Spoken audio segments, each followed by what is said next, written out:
ఆ సంజయుడు రాయబారానికి వెళ్ళాడు విదుర. వచ్చాడు. వచ్చినవాడు నన్ను చాలా నింద చేశాడు. బుద్ధిహీనుడివి, చెప్పిన మాట వినలేదు, ఇదిగో ఇప్పుడు ఇంత కలహం వచ్చేటట్టుంది అని నన్ను చాలా నింద చేసి వెళ్ళిపోయాడు. రేపు పొద్దున్న సభలో చెప్తానన్నాడు మిగిలిన విషయాలు.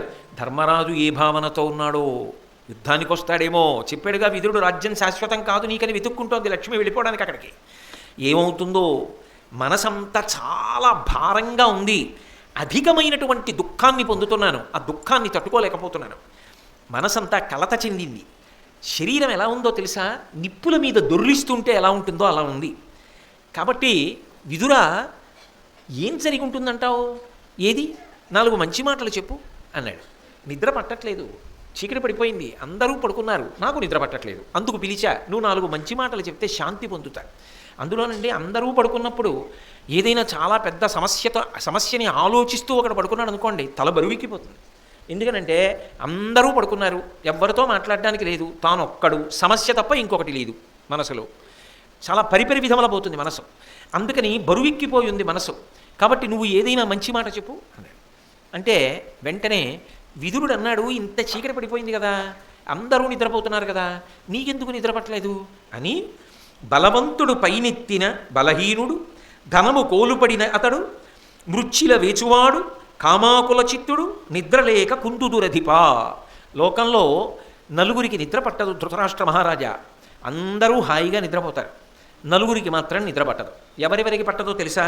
బలవంతుడు పైనెత్తిన బలహీనుడు, చాలా బలవంతుడైనటువంటి శత్రువు వచ్చి మీద పడ్డాడు అనుకోండి, అప్పుడు బలహీనుడైన వాడికి నిద్ర పట్టదు. అయ్య బాబోయ్ ఏమైపోతుందో అని బెంగ. ఇక 2, ధనము గోలుపడిన ఇతడు, డబ్బంతా పోయిందనుకోండి, ఏ నిద్ర పడుతుంది? వాడికి నిద్ర పట్టదు. అలాగే మృచ్చిల వేచువాడు, ఎక్కడ ఎవరింట్లో ఏమి ఎత్తుకొద్దామా అని దొంగతనం చేయడం కోసం ప్రణాళికలు రచన చేసిన వాడు రాత్రిపూట నిద్రపోడు.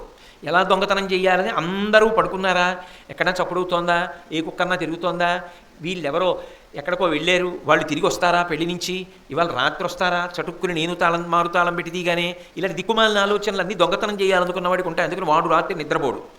4వ వాడు కామాకుల చిత్తుడు. ధర్మబద్ధమైన కామంతో సమస్య లేదు, రాత్రి భోగమునకు అది అంగీకారయోగ్యమైన కాలము, అంటే ఒక ధర్మసూక్ష్మం అని చెప్పడానికి చెప్తున్నాను. కానీ అన్యకాంతల యందు మనస్సున్నటువంటి వాడు ఎవరుంటాడో వాడికి నిద్ర పట్టదు. కాబట్టి కామాకుల చిత్తుడు, నిద్రలేక కుందుదురధిప, అటువంటి వాళ్ళకి నలుగురికి నిద్ర పట్టదు. నీకెందుకు పట్టలేదు అంటే దాని అర్థం ఏమిటి? ఈ 4ంటిలో నువ్వు ఎవరో చెప్తాను మంచి మాటలు. దానికి తగింది కదా చెప్పాలి, రోగం ఏమిటో తెలిస్తే కదా వైద్యం. ఈ 4ంటిలో దేనిలోకి వస్తావు అని ఎంతైనా సిగ్గుపడతాడు కదా అని 5వదొకటాన్ని సృష్టించాడు విదురుడు. సృష్టించి 5వదొకటి చెప్పాడు. అన్నాడు, ఈ కొరగాముల లోపలనొక్కటి నీ చిత్తవృత్తి నొందెనో, ఎరుసెమ్మెక్కటి కుడువ తలంచితివో, నిక్కముగతమేమి చెప్పుమా నిద్ర సెడుటకున్. నువ్వు ఒక్కడివే, వేరొకరు కూడా అనుభవించవలసినటువంటి ధనాన్ని ఐశ్వర్యాన్ని అనుభవించేద్దాం వాళ్ళకి దక్కకుండా అని ఏమైనా ఆలోచన చేస్తున్నావా? ఆ కారణానికి కూడా నిద్రపట్టదు. ఒకవేళ పై 4 కానీ ఈ 1 కానీ 5టిలో దేనికైనా నీ మనసులో బాధ ఉంటే చెప్పు, నీకు అందుకు నిద్ర పట్టట్లేదు.